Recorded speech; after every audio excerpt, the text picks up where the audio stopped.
Pertempuran Bahmut. Pertempuran Bahmut adalah pertempuran besar yang terjadi di dalam dan sekitar kota Bahmut antara Angkatan Bersenjata Ukraina dan Angkatan Bersenjata Rusia selama pertempuran yang lebih besar untuk Donbas. 30, 31, 32, ini adalah pertempuran perang terpanjang dan paling berdarah sejauh ini.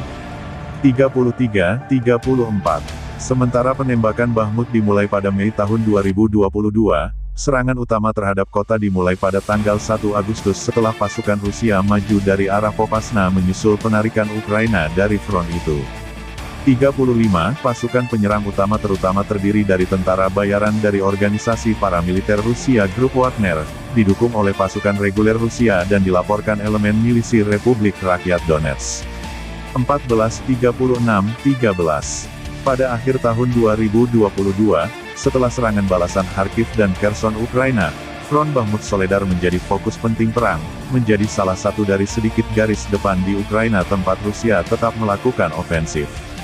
37, serangan di kota diintensifkan pada November tahun 2022 karena pasukan Rusia yang menyerang diperkuat oleh unit-unit yang dikerahkan kembali dari front Kherson, bersama dengan rekrutan baru yang dimobilisasi.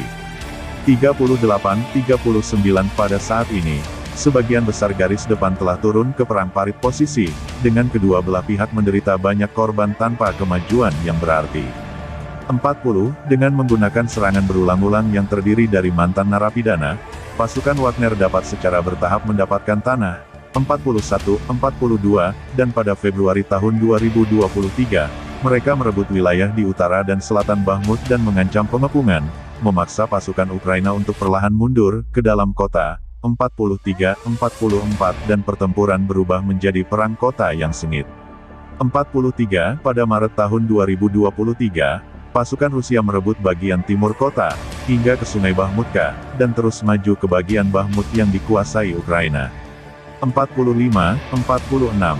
Pada tanggal 20 Mei tahun 2023, Bahmut sebagian besar telah ditangkap oleh pasukan Rusia. 47, 48, 49, dengan militer Ukraina hanya menguasai sebagian kecil kota di sepanjang jalan raya T0504. 50, 51, 52, meskipun demikian, Ukraina memulai serangan balik di sisi Rusia, berusaha mengepung kota. 6, sekitar waktu yang sama pada tanggal 25 Mei Wagner mulai mundur dari kota untuk digantikan oleh pasukan reguler Rusia. 53, di tengah pertengkaran internal yang berat antara kepemimpinan Wagner dan Komando Tinggi Rusia. 54, 55, meskipun awalnya target dengan kepentingan taktis yang kurang, 56, Bahmut menjadi salah satu pertempuran sentral dari perang Rusia-Ukraina karena investasi besar tenaga kerja dan sumber daya kedua belah pihak digunakan untuk mengontrol kota.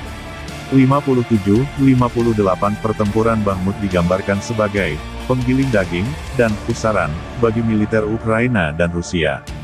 59, 60, intensitas pertempuran dan tingginya jumlah korban telah dibandingkan dengan pertempuran Verdun dalam Perang Dunia I, serta pertempuran dalam Perang Dunia II. 61, 62, 63.